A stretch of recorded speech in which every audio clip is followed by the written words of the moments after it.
Hello, everybody, and welcome to another installment of our Fashioning Sustainability seminar here in the University of Washington's program on the environment. Um, as many of you may know, if you've tuned into previous installments of the seminar series, we're really focusing on issues of sustainability in fashion, apparel, and textiles, and we're covering a full range of topics. Today, we're focusing on slow fashion, among other things. I am one half of the hosting duo for this seminar series.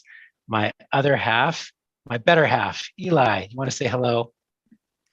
I think that Sean is at least 2/3 of this hosting duo, and I'm the 1/3 comic relief. But I'm so glad to join you all, and so excited about today's talk on slow fashion, and can't wait to hear how this is going to unfold. Yes, yeah, fantastic. So our speaker today, Davora Lindner, is co-founder and creative director of Prairie Underground, and we'll get to her in a minute, and of course, I'll give you a little bit of background. But first, of course, I'd like to start with our land acknowledgement. I'd like to begin by saying that the University of Washington acknowledges the Coast Salish peoples of this land, the land which touches the shared waters of all tribes and bands within the Suquamish, Tulalip, and Muckleshoot nations. And while we meet today on this virtual platform here in Zoom, I'd like to take a moment to acknowledge the importance of the lands which we each call home. We do this to reaffirm our commitment and responsibility in improving relationships between nations and to improving our own understanding of local Indigenous peoples and their cultures. And this week, I think there have been plenty of reasons for us to think about that. So, y'all, I am very excited, as is Eli, to welcome our speaker today, Davora Lindner. Let's go ahead and give her a nice round of digital applause, folks who are joining us within the Zoom. It's always nice to do that for our guests. Thank you so much. She's the co-founder and creative director of Prairie Underground, a sustainable clothing company established in Seattle in 2004. She's co-designed over 65 collections with retail distribution in the United States and Canada. In 2015, she launched an artist series as part of Prairie Underground's socially responsible business practice. Since 2014, she served on the board of directors of On the Boards, a contemporary performance space in Seattle's Lower Queen Anne neighborhood. I won't go into any more detail than that because we're running a little bit behind, and I want to make sure that we give Davora plenty of time to share her perspective with us on slow fashion movement and its place in conversations about sustainability. For those of you who are joining us on YouTube, please feel free to include your questions in the chat on YouTube, and we'll make sure we answer those questions later on in the session. For those of you joining us within Zoom, students and others, please feel free. Devora's going to share some thoughts with us and share her screens, some slides, but then we'll open up to questions from you all as well. And I encourage you to raise your little digital hands, and we'll call on you to turn on your screen and ask the questions yourself, or you can add them to the chat, and we will be sure to make sure that they will be sure to ask those questions as well. So without further ado, I would really like to say thank you, Davora, for joining us today. It's so nice for you to be here with us, and we really do appreciate it. I'll turn the floor over to you. Thank you, and thank you for having me, and thank everyone for attending. It's really, it's kind of nerve-wracking to speak in front of this many people. I'm a bit of a reader, so I'm going to go ahead and share my screen. I'm going to bombard you with a lot of imagery and text. So I invite you on this journey, and let's see, how's that? Can you guys see that? And then I'm going to go into full screen then to try to share that. And then does this show up? Should I minimize that? I can see it. Yeah. Okay, that's a little bit better. Okay, and that's great because then I can't see myself. So it's a unique pleasure to be asked about slow fashion and Prairie Underground's practice of those ideas. Talking about Prairie Underground usually requires an introduction because most people haven't heard of us. This is also a slow principle and connected to the title of this talk. Describing slow fashion and how companies engage those principles requires biography, backstory, and if you've been at it for a while, a timeline of those activities. My speaking engagements are mostly in the service of promoting our company or selling an identity or affiliation, and I still struggle with the idea of a lifestyle brand. When we first heard Prairie described that way, Camilla and I laughed at the concept, but it can also represent pure ideology and a methodology that moves us forward. Cue Mama Nomad's blog from 2007, that is the first slide. This was published 6 months after Kate Fletcher's Ecologist article that popularized the idea of slow fashion. This individual, who we do not know, exhaustively outlines the manner our company was defining those principles, as well as a profile of the individual who adopts them. It's a marketer's dream in many ways, and the reason our company continued to grow during the recession of 2008. Some of the elements of this blog post enumerating the ode to the Prairie Underground hoodie that relate to slow fashion, or the fact that she spotted a Prairie hoodie at a farmer's market in 2006 and tracked down the person who was wearing it to ask where they got it. The fact that it was purchased at an independent boutique, and the boutique's name was Habit. It contains an overture to a discussion about color. Organic cotton is called out as a justification of the price. She notes the emphasis of mama cleavage and sexy lower back. And my two favorites, that it can be used as a picnic blanket or to mop up a large spill.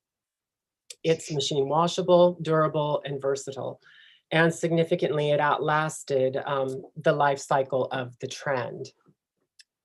Going to move on to the next slide. So about Prairie, a few words about my methods and purpose. Presentations of this manner present an opportunity for retrospective and putting multiple thoughts and actions together in one place. However, this bends time. To assist, I have included dates to lend perspective on the length of time we have been considering these ideas, as well as the accrual of layered processes that resist circumspection. Though I won't always name them, there is a critique embedded in each of the slides, and that is a challenge to myself and our company to do better. Prairie Underground is a clothing company that I co-founded in 2004, along with my lifelong friend, Camilla Eckersley. It was a capitalist survival strategy, but also a challenge to the ethics of that economic system to do more good than harm.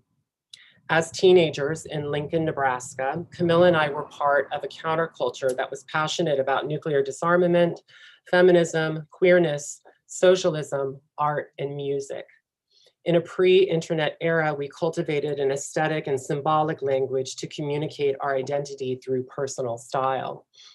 You see that exemplified here in the curly thrift store wigs we wore, the gay semiotics of the leather jacket, and the fashionably out of fashion 1970s crushed velvet suit I wore to prom in 1988. At this time in Middle America, these gestures were met with open hostility and sometimes violence. We were fortunate to be a part of an alternative culture of activists, writers, artists, and musicians with whom we conspired to create another world. The name Prairie Underground was intended to communicate that place while also suggesting a larger resistance movement or counterpublic. Our early branding that you see here was rooted in connecting our clothing to protest strategies. There's also the incredible imprint of Our Bodies Ourselves, an aesthetic reference. There's a t-shirt screen print from Sack Trek, which was an annual march in protest of nuclear disarmament that we conducted from Lincoln to Omaha, Nebraska. There's a photograph of Camilla and another friend at a protest in Washington, D.C. for abortion rights. And then there's a picture that was in Camilla's living room, painted by her mother, Dika, that is now hanging in our office. That was a real hallmark of our growing up. So I'm going to move to slide 3. Hand painting. At the time we founded our company in 2004, ethics in fashion was not a topic of discussion or a selling point. You risked alienating people by saying you used organic cotton. It was though you were imposing an impossible standard that others couldn't live up to. We kept the fiber content of our clothing somewhat quiet, instead highlighting the superior quality of our textiles and domestic US sourcing and manufacturing. We shipped garments for several years before employing the use of a hang tag. The first was laser printed on dead stock mimeograph paper. Our logo changed repeatedly for the first 10 years, and we have favored handwork throughout. This too is slow. On the left is an image of hand-painted textile for our Hard Times dress that can be seen worn on the first figure, lower right. I would paint the textile and then spool it from the core to let it dry outside the window of the studio apartment where I lived. Hand painting has been a recurring motif of our brand, from our logo to announcements and embellishments on garments. It is intended to ascribe greater value to simple cotton clothes, while also making them impervious to stains and even paint. In the same year we started our company, Camilla's previous employer, Rebecca Beeson, was hosting a celebrity gifting suite with Bijou Phillips and Nikki Hilton. The category Camilla and I were proposing of machine washable day dresses in muddy colors was a dramatic departure from the market at the time. It defined a different approach to dress that rejected celebrity excess and apathy. It garnered attention and established brand affiliation.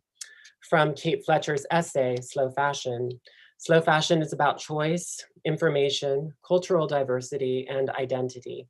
Yet critically, it is also about balance.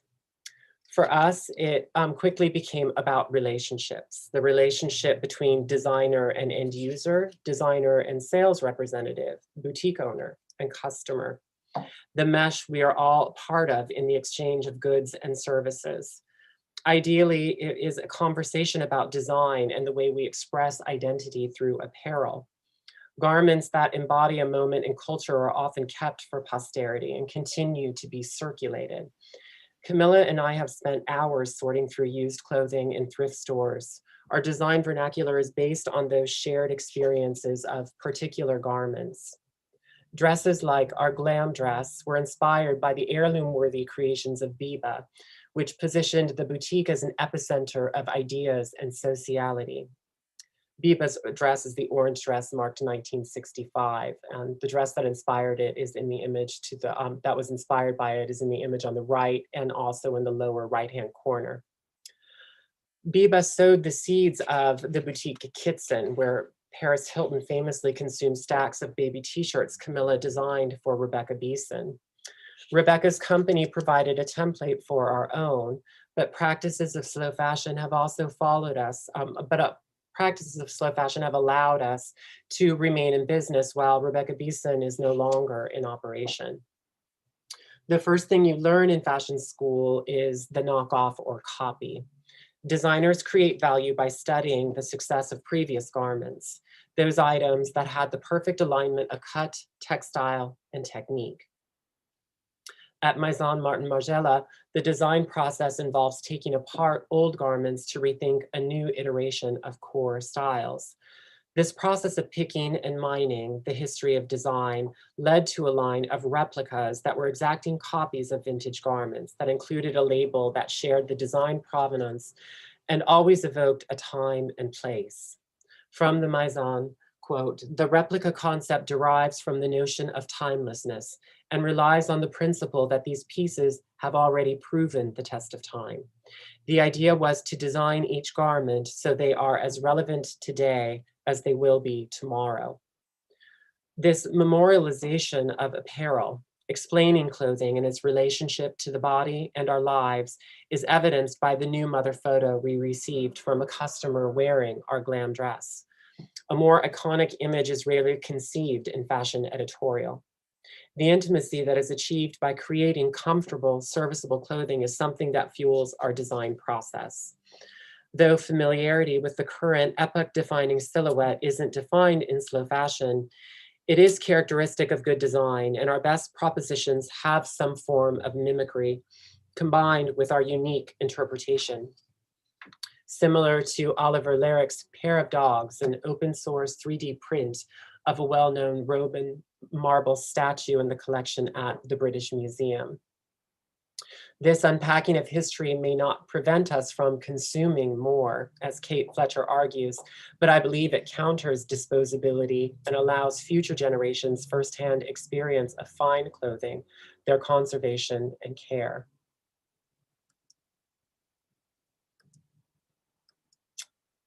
Slide 4, slow fashion. Slow food.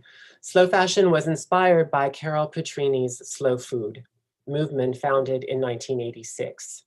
Slow food was created in Italy after a demonstration on the intended site of a McDonald's at the Spanish Steps in Rome.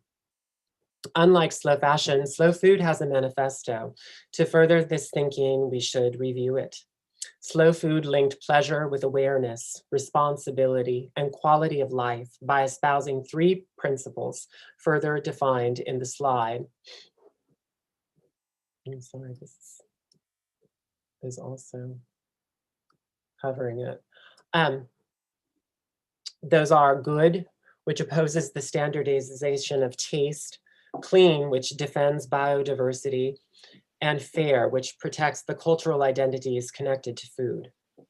Slow fashion was also a response to the proliferation of fast fashion, which in my experience coincided with H&M expanding stateside and the designer collaborations of Target Corporation, which I'm still sipping from. As an antidote to shopping for amusement, slow fashion proposed several unique principles that I will review in the following slides. One of them, the first, is quality-based rather than time-based, not trend-driven or carefully considering the longevity of trends. Prairie was one of the first companies to scale jeggings, which we still produce to this day. Some fashion trends span decades, but it's amusing to recall that when we first began, most women exclusively wore low-rise bootcut jeans over heels, but now skinny jeans are ubiquitous and resist going out of style. The normcore aesthetic, suggestive of timeless neutrality, is the most lasting effect of slow fashion, though it is somewhat fixed in what it represents. Most importantly, slow fashion unifies sustainability with ethics, and this is directly related to scale. I considered titling this lecture Prairie Underground, This is Davora, because I routinely answer the phone at work. I also work directly with customers in our boutique and at sample sales. For me, this sort of access and transparency carries great weight. Certifications are the next big trend in the apparel industry, but it is already a form of greenwashing in the same manner as food labeling.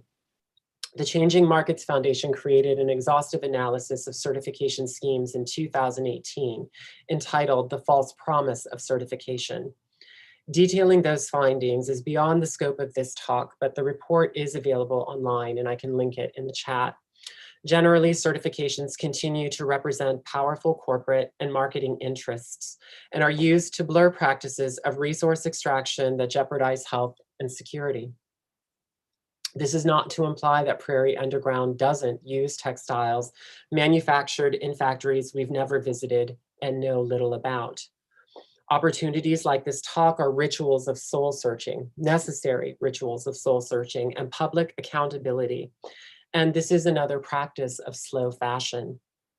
To become more knowledgeable about what we bring into our lives by asking questions, it has a catalytic effect on business ethics. In their final analysis, Changing Markets defined the criteria for fair certification under the 3 headings of transparency, independence, and holistic. I'll drop those in their entirety in the chat at the end as well. Another quote by Kate Fletcher regarding the scale of a company in relation to the environment. Quote, "I wanted to do this work partly for practical and applicable reasons, but also for language reasons. Ecosystems do not grow beyond a certain size. They grow, occupy their niche, and do not grow beyond the niche. There are very restricted self-regulatory actors within ecosystems that are totally ignored by the fashion industry. So in practice, it's a bit like, okay, if the niche is the limit, then that's what we can get."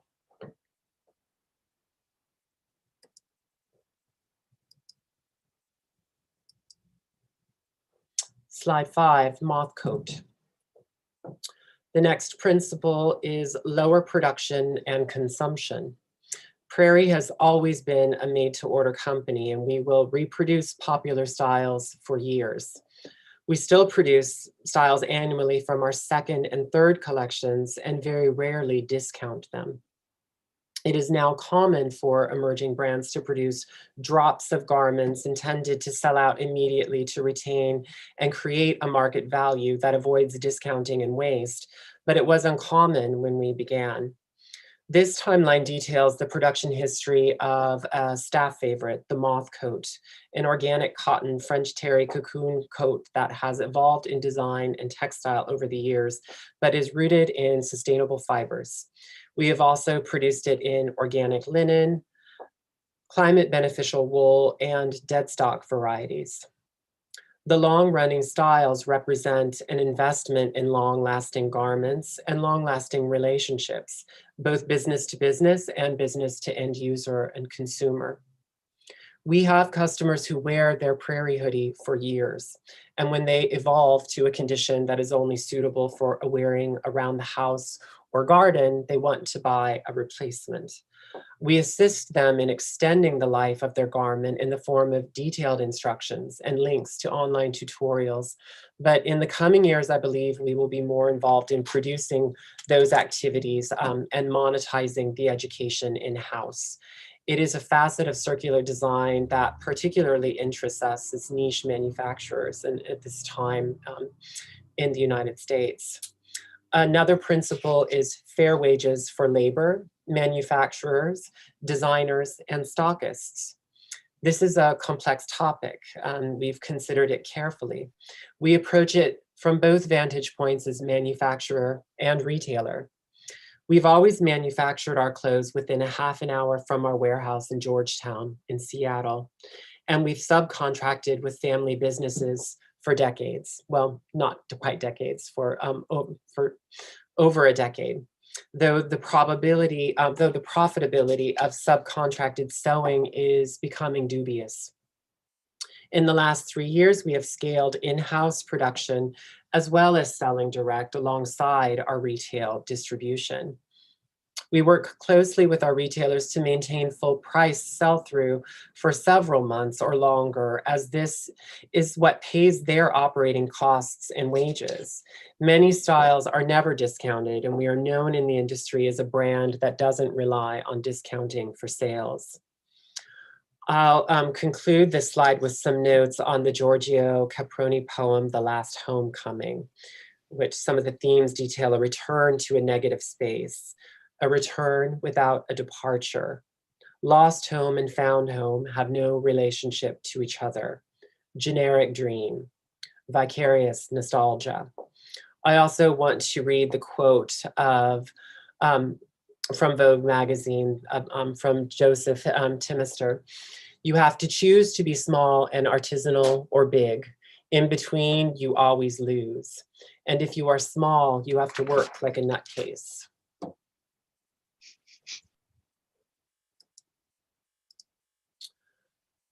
Our next slide is community collaborations. Another principle is rethinking our relationship to clothes and the wear cycle of a garment, uplifting the preciousness of a garment. This slide features a few projects that involved community collaborations and a sharing economy that make them more unique. Isfald Klingels is a multidisciplinary artist who works in pen and ink, graphic design, flower arrangement, scented candles, and indigo dye. When a production run of denim was improperly executed at our dye house in Los Angeles, we contracted Isvald to create custom dye treatments to work with the uneven color. We sold them alongside a range of their own garments, which are culled from thrift stores and overdyed in a rich assortment of indigo treatments. So you can see that here, the jacket and jeans are ours, and the shirt is a vintage Tommy Bahama shirt that Isfald has offers in their own upcycled range. To correct a production mishap, we paid a local artisan for specialty dye treatments and also introduced them and their work to our e-commerce and boutique customer. Our collaboration with Erica Massaquoi of the Ula Company was a similar structure, though this time we collaborated on the design, producing a couple of unique patchwork styles using upcycled remnants from Ula's first collection. So you can see an Ula Company dress on the left, and on the right, there are patches that are using upcycled pieces of that textile that was left over after cutting the dress. This aligned both of our companies' values and created a compelling hybrid that neither Ula nor Prairie could otherwise offer. It also told a broader story about wax textiles, a complex industry that empowers female entrepreneurship and storytelling. Emotional design fuels creativity and inspires consumers to become producers, not only for themselves, but also other niche markets of their own definition. This practice mainstreams trade and other alternative forms of exchange. I am witnessing the slow fashion of young designers evolve into small fashion. And in this industry, smaller is more reliably sustainable, though it increases the precarity of the producer, as noted by Josephus Timister in the previous slide. On the far right is a pair of ice dye leggings that were created by Tiffany Ju, who is an artist in residence in 2019.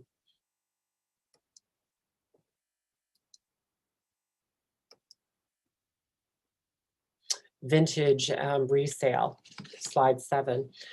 Many principles of slow fashion revolve around resale, which is estimated to overtake consumer spending on fast fashion by the end of this decade, according to annual reports by ThredUp, an online thrift store. We began selling used clothing styled along with our garments in 2016 as an initiative to popularize secondhand purchases and donations, and to highlight a local boutique owner, activist, stylist, artist, and impresario Adria Garcia on the far right. For us, this is content and a way of incorporating play and storytelling into our sartorial suggestions. It decouples style from consumption and underscores creativity and self-expression. It also invites participation. As manufacturers and laborers, it's important to promote the proper care and regard of clothing acquired at any price. What we pay for a garment usually has less relation to the value of the labor that produced it. It's also significant to note that our garments maintain their resale value. This is known among regional professional resellers, but the quality also became apparent to the enterprising reseller on the lower left, who flipped their $2 purchase into a $67 sale. In the middle is an image of an invitation to one of our sample sales, I believe in 2011. And for that sale, we actually, which coincided with the World AIDS Day, we had an exhibition of artists who were responding to the theme of contemporary HIV and AIDS, and we donated 20% of that sample sale proceeds to a sisterhood of women facing HIV called Babes Network. I'm going to go on to the next slide.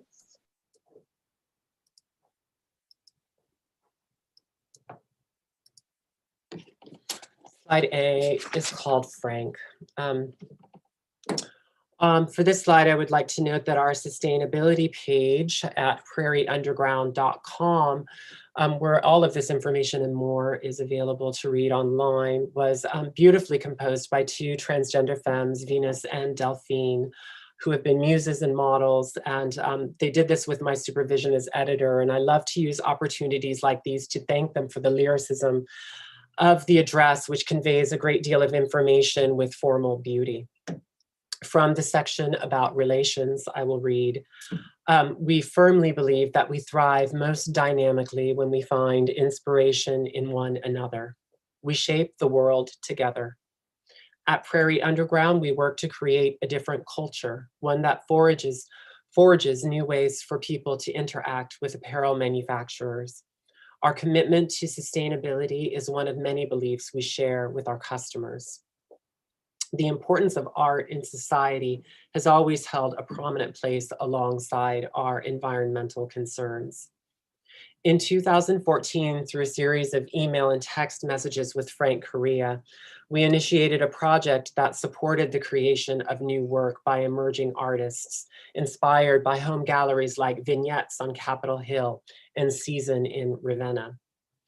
I wanted to collaborate with Frank, but our timelines for commercial photography were too different from the creation of his heavily photoshopped collage that you see on this page. For our artist series, he created a travel log about his first journey to Los Angeles with Elfie Essex, the model.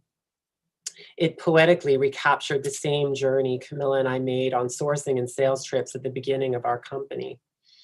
Our artist series launched in 2015 as a non-commercial gallery and social practice focused on emerging artists, mostly in our region, to create space for art and dialogue in Georgetown, a neighborhood historically known for artist spaces. And it was the first neighborhood that we found warehouse space in when we moved Prairie Underground out of our homes. And it was a 400 square foot artist studio, essentially.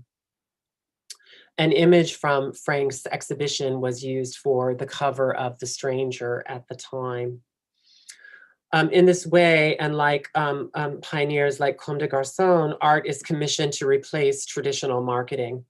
With this approach, we are advertising Prairie Underground's commitment to new artistic production and defining this practice as an integral part of our brand identity.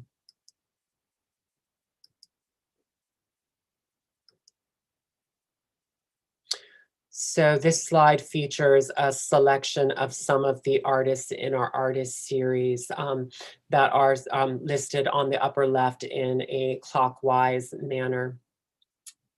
I am going to read a portion of the statement from Francesca Lohman's residency, where she actually created Ikebana arrangement and then created the sculpture of giant blocks of taffy that sort of melted in these giant circular pools in the entryway of our building. From Francesca, I'm not comfortable with words. There are other types of language, and for me, I think making art has become a way of interacting with the world that isn't so word-based. A way to make thoughts subject to accident and time in the way that embodied things are. I'm trying to understand the world through my body, a thing that is also subject to gravity and accident and time, with limits and a fixed perspective. I'm interested in the points of contact between what I can identify as me and the outside. I don't think things are as separate as they feel.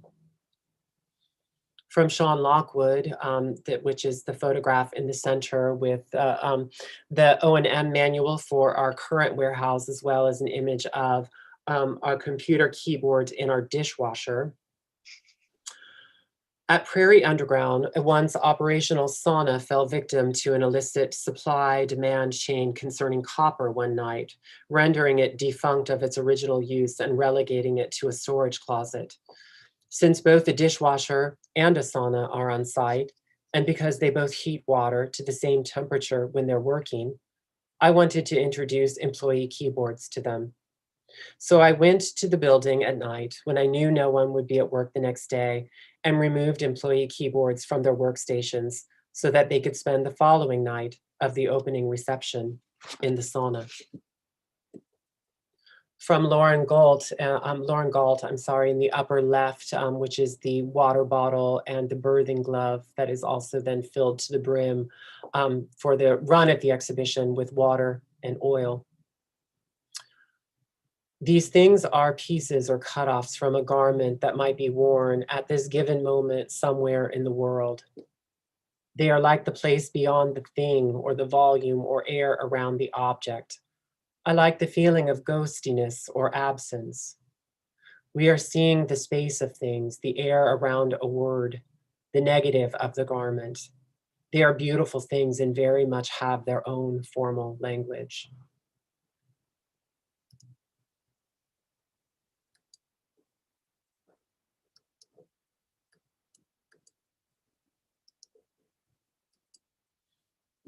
Finally, slide 10. I still think this goes to places I don't want it to go. Deep space, fine. Supporting art remains an essential act to promote social justice through the focus on the individual or the particular. At times, we've endeavored to display the purpose of our gallery as much as the work itself. We invite experimentation and a focus on narratives and experiences that are different from our own. Deep Space Fine was a collaboration with a local writer that was actually a product development collaboration. That we used to develop our first style in a size 26 rather than our usual sample size of size 6. Kim Selling, the writer we collaborated with, self-identifies as a fat femme and challenges traditional notions of the body in fashion by expressing a desire for garments that celebrate her size and glamorize nudity of fat bodies. It culminated in an opening with video projections of Kim getting tattooed by another model, Mackenzie, with the words "fat bitch," alongside images of burlesque dancer and national treasure Brick House in the lower left. It concluded with a set of live music by Guayaba in the center. And this is the conclusion of my slide lecture. I will conclude it with a quote from Jan Ritsema from Performing Arts Forum. To say it differently, make it possible for others, not by retreating, not by withdrawal, or by being modest. On the contrary, making it possible for others is thought as active participation. Through action, one offers an open spaces in which others can take part. One proposes participation in an open rehearsal, a lecture, a conversation, a film and or documentary showing, and by cleaning up and maintaining all spaces. In other words, one does. The doer decides.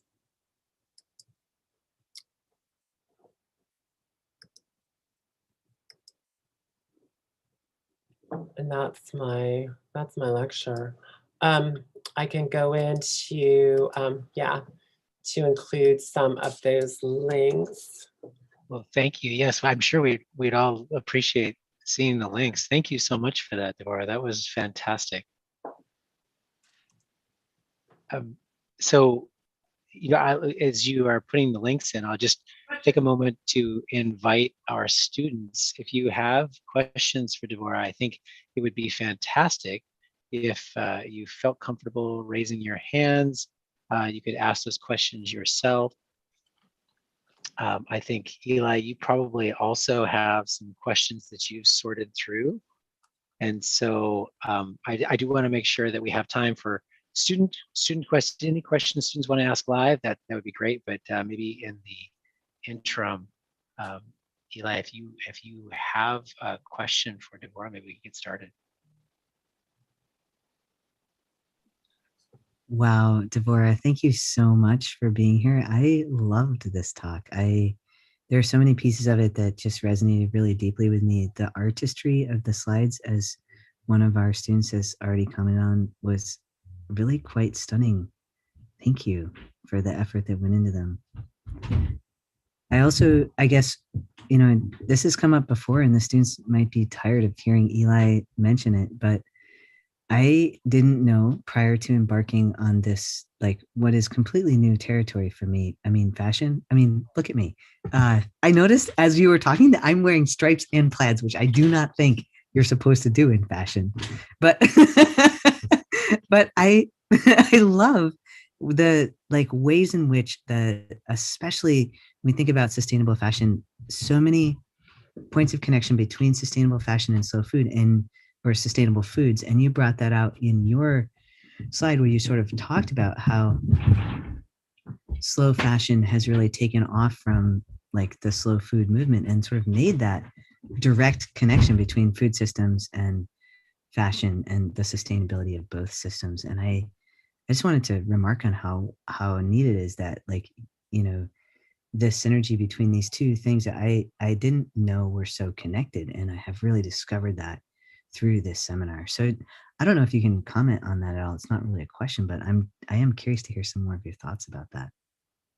Honestly, this presentation was a good exercise for me to more deeply review the slow fashion, sort of tenets and movement. I felt like, at the time that that article came out, those weren't new ideas. We were doing, what that was just our life. That was like the way that we lived and the way that we actually created our companies. So it wasn't something that it didn't feel newsworthy to me or anything that was unique, but actually, seeing the opportunity and seeing, how huge slow food has become. It's a really large concern.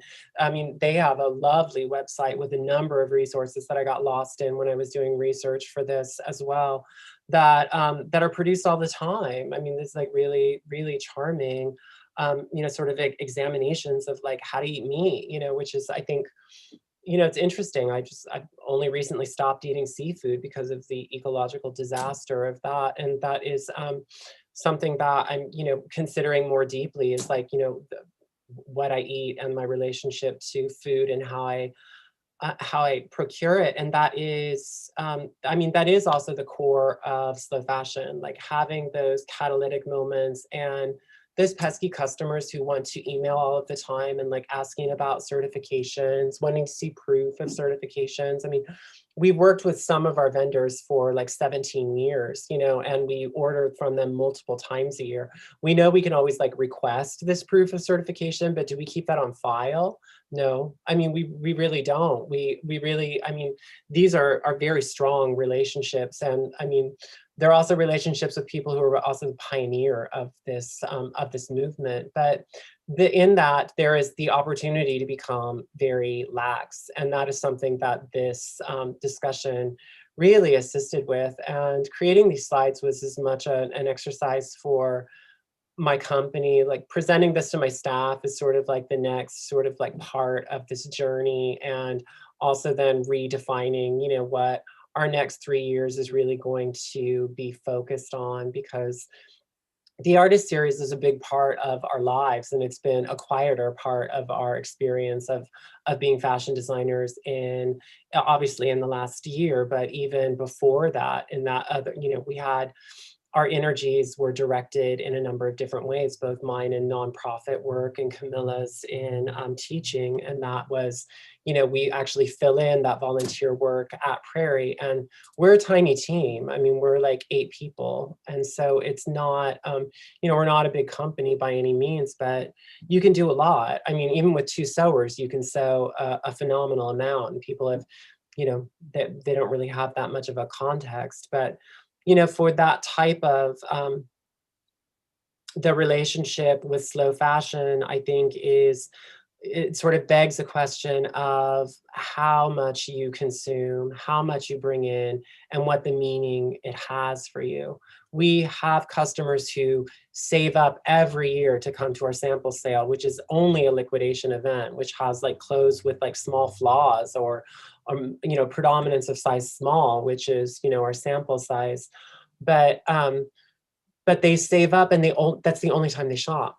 Mm-hmm. And that though fashion was first, fashion is what the reason why Camilla and I started the company, is because we were interested in a conversation about fashion.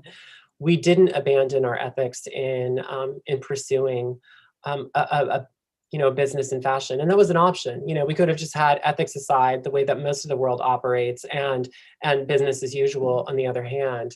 And I think that our ethics is really more embedded in the way our clothes look and how they function at times than aesthetics. There's a balance of those two things, but I do think that is also a part of slow fashion, is sort of like knowing what you create and who you're creating it for. Fashion is not always a great industry. I think it's become a much more interesting industry in the last few years, but generally it is also an industry that relies on exploitation and is a huge polluter. I don't want to keep dominating the conversation. I have other questions lined up here. Students, do you have a question that you would like to interject here? Because if you don't, I'll keep going. Josh, of course you have a question. Goodness, Josh, let's hear it. I have a whole lot of questions. A wonderful, wonderful presentation, Davora. You really got me thinking about the historical context of slow fashion, how that can be appreciated through an artistic lens.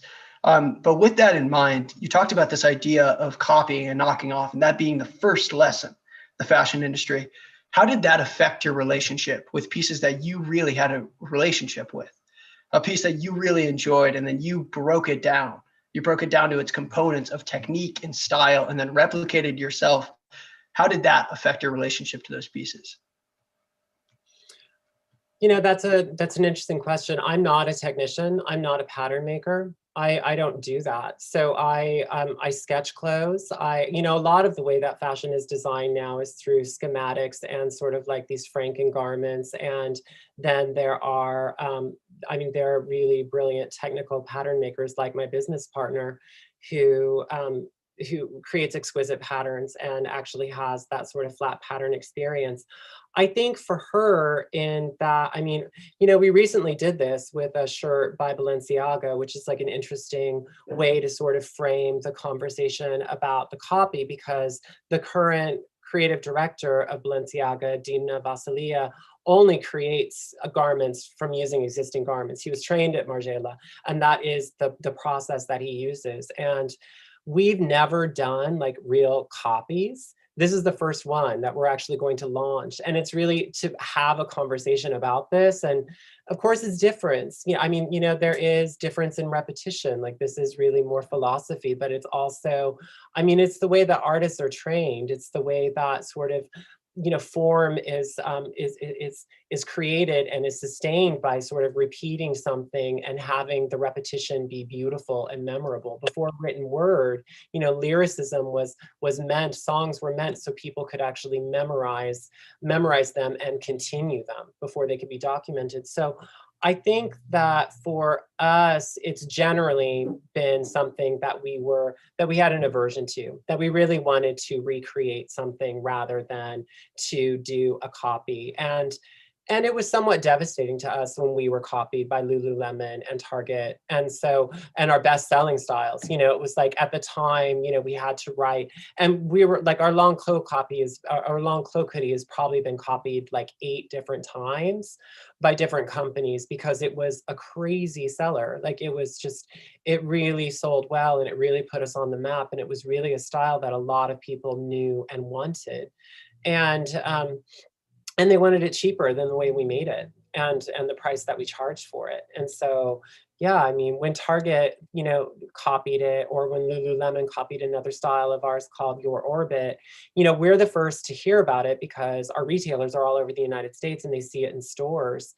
And in a way, it's like you kind of have to rely on the fact that each iteration has its own unique presence. And I think this is something that slow fashion can really, I think can really sort of bring forth, that it's not the same and you can't really make it the same. I mean, there are, you know, especially with our production and the way that we actually make a pattern, it's expensive for a reason. You can't actually recreate it the way that we did it inexpensively. And so all of those knockoffs were sort of like watered down versions of like what we do.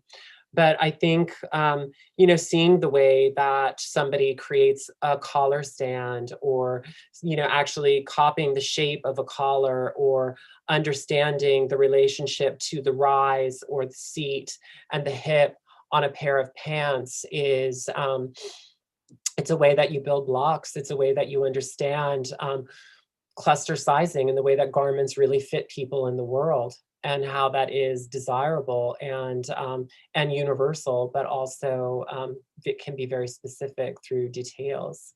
So I don't know. I think it's a really interesting conversation that we're having right now, because I mean, entire businesses are copied at this point. You know, I have friends who make sunglasses, gray ant sunglasses, and their entire booth, their entire product line was copied and presented at a trade show where they weren't presenting.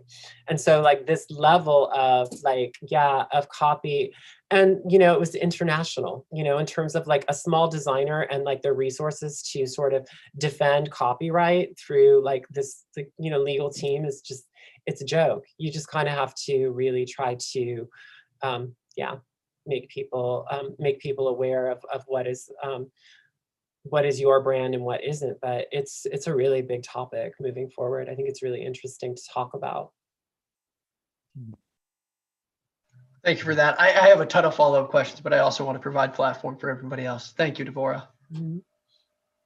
You know, in saying that, I should also let everybody know that we do have a mailing list on our website. So hopefully we'll actually reach a point in the pandemic when we can host events in our space again. And the way you find out about those is through the mailing list. And we've, you know, through the times had like large sort of contingents from University of Washington photo media program, in particular, some of the artists that we've exhibited. And I love the depth of knowledge and curiosity, and you know, those events are times for us to socialize. That's what, you know, we just want to open the doors and like share our space with community and ideas, and that's a way that that we do that. You know, Camilla and I will often get requests for sort of like mentorships or sort of like one-on-one, and we can't always do that. But what we can do is hold like these public events where a number of people can come through at the same time, and you know, we can still chat with people and get to know them better.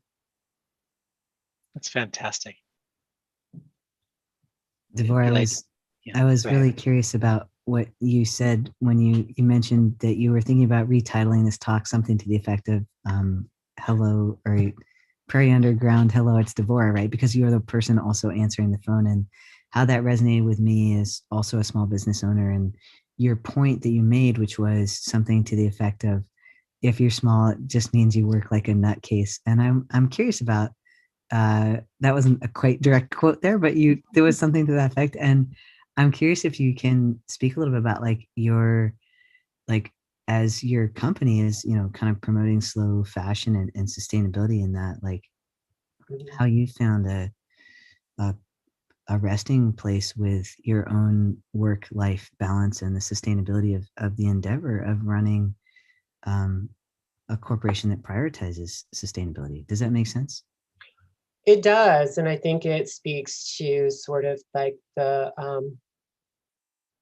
when we began, the way that we sort of like conducted business was very different than the way we do today. And yet there is, you have to sort of let some things go and also acknowledge what you have the bandwidth to pursue. And unfortunately, I mean, for a lot of people in fashion, that's not contingent upon financing. They have like endless funds to actually pour into ideas. We actually do make money and always have from selling, designing and selling clothes. And so I mean, a lot of those decisions and the different initiatives we do are sort of based on sales, and that is a reality. But we do have and enforce a work-life balance that is much different now than it was when we began.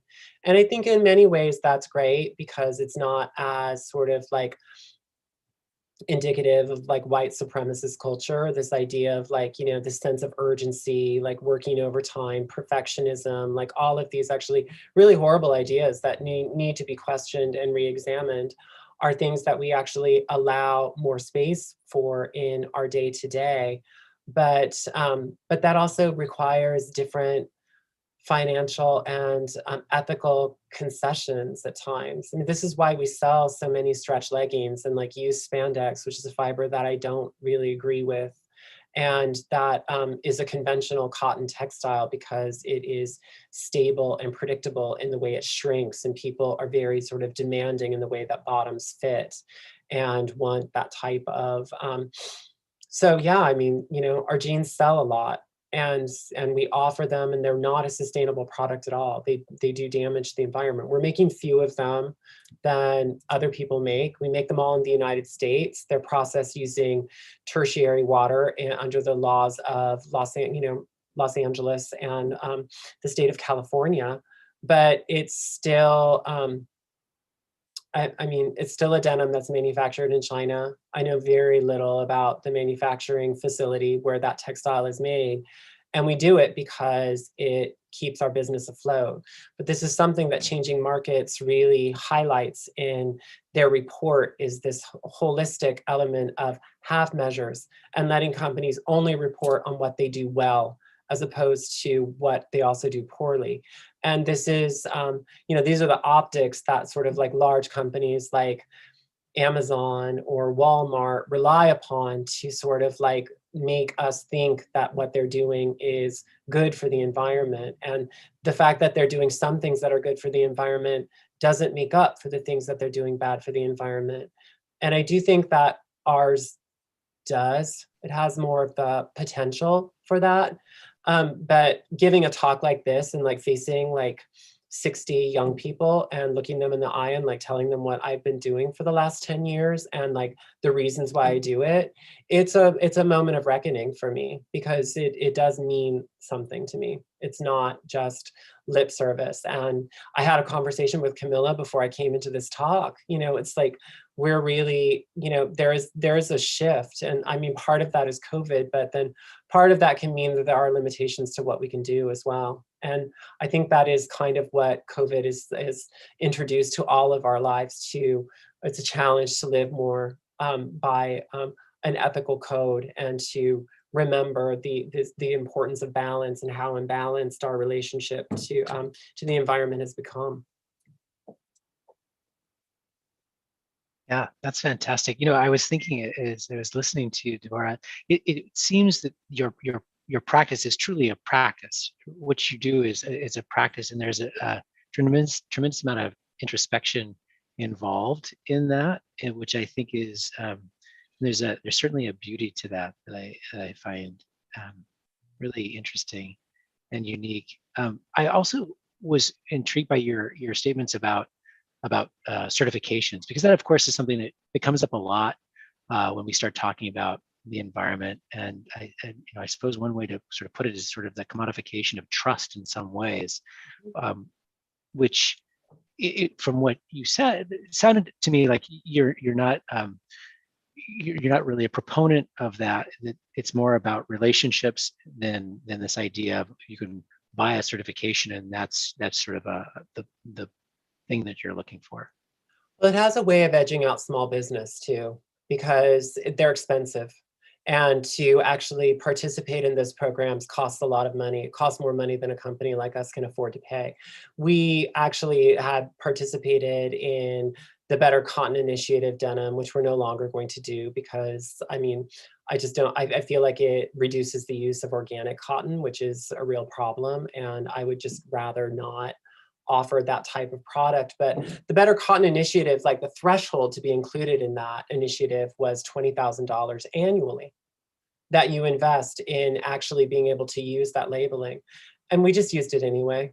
I mean, we bought it from a manufacturer who is like certified and actually is able to create Better Cotton Initiative denim, and they produce over what companies buy, and they sell to companies like us in smaller quantities. Like, to produce an organic cotton and denim now, we have to place an order for $80,000. And we can't go through that amount of denim, and like it would take us a number of years and to sort of warehouse that amount. And so it sort of limits what you can do in some of those ways. And it sort of also consolidates the decision in what is going to be available in the market. Although B certification is something that I've always been interested in. And I think that process in and of itself is a really beautiful audit. It's open source. They have it available online. You can go through it without actually going through the process. It's very reasonable. It's like $1,000. Again, it's reasonable for a company our size, but is it reasonable for a single producer? Probably not. But I also, during the Derek Chauvin trial, the prosecution asked people to use good sense. And I think that's really phenomenal. And not only in that case but where we are right now. And to really, think about if somebody can come into our company and ask about our textiles, and I can walk them through our warehouse, which I'm, happy to do.